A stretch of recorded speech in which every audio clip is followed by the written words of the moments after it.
What sparked the interest to even have a grassroots grant-making program at a community foundation?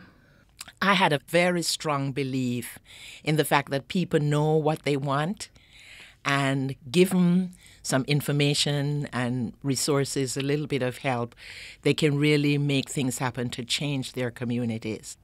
The wonderful thing I think about our program was that so often we tend to think that people in low and moderate income neighborhoods are apathetic, they don't want to do anything. And that's not true. I think quite often what happens is that they don't know where to go for the information they need. Yes. In the neighborhoods we funded, so many of the folks were working 2 jobs. And yet they would come out on Saturday, and whether it was a cleanup or whatever it was they were doing, they would be there.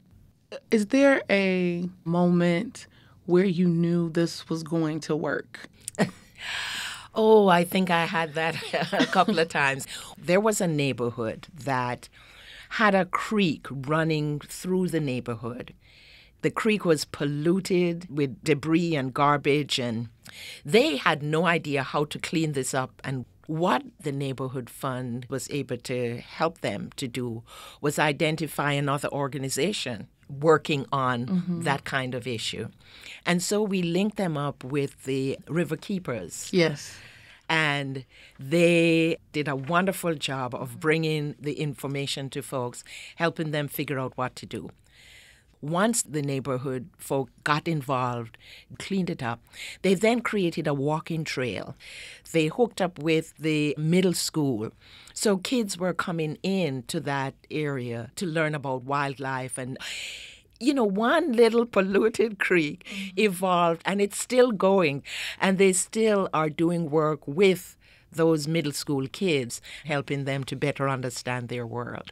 How would you describe the state of community development right now? I think it's still very vibrant. I think it's alive. I think the whole economic situation, which has put so many people out of work, created so many vacant homes in many of these neighborhoods, that has added a real stress for many neighborhood groups. And so I think that what it takes is for people like you in the work that you're doing with the Community Foundation to make sure that the Neighborhood Fund continues to reach into those neighborhoods that need it most, and really support and encourage them to continue to do what they're doing.